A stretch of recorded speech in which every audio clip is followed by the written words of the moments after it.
Hello guys! So for today's video, I'll be joining a group tour papunta ng Ayutthaya. So nandito ako ngayon sa may McDonald's katabi ng Westin Hotel at sa ibaba lang ito ng Asok BTS station. Dito kasi yung meeting place ng mga joiners sa tour. So nasa likod ko ngayon ang aming tour guide, yung naka-yellow, at naghihintay na lamang kami ng iba pang mga kasama. Bumili na rin ako ng snacks sa McDo para hindi pagutom sa biyahe. So guys, update ko kayo ulit later kapag alis na yung bus na aming sasakyan.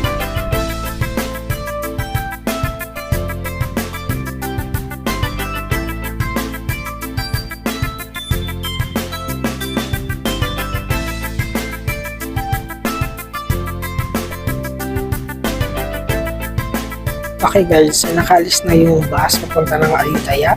So yung Ayutthaya ay about 30 kilometers north of Bangkok. Estimated time going to Ayutthaya is 1 hour and 30 minutes.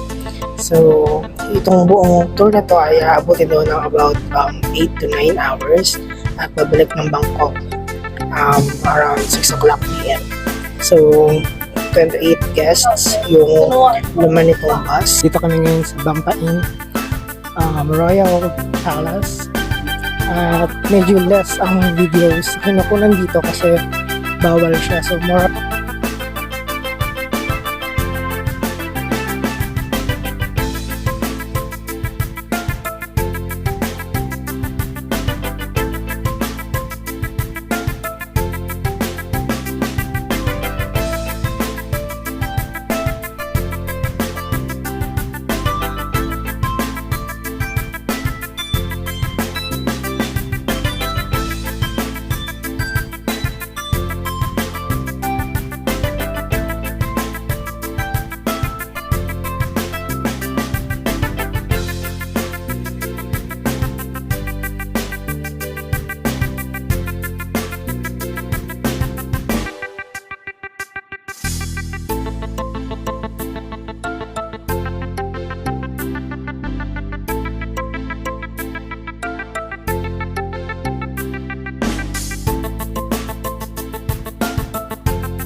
Hi guys, so time check ngayon dito sa Ayutthaya. It's 4:30 in the afternoon at nag-conclude na itong aming tour at pabalik na kami ngayon sa Bangkok. So it will take around 1.5 hours to 2 hours, depende daw sa traffic, balik sa Bangkok.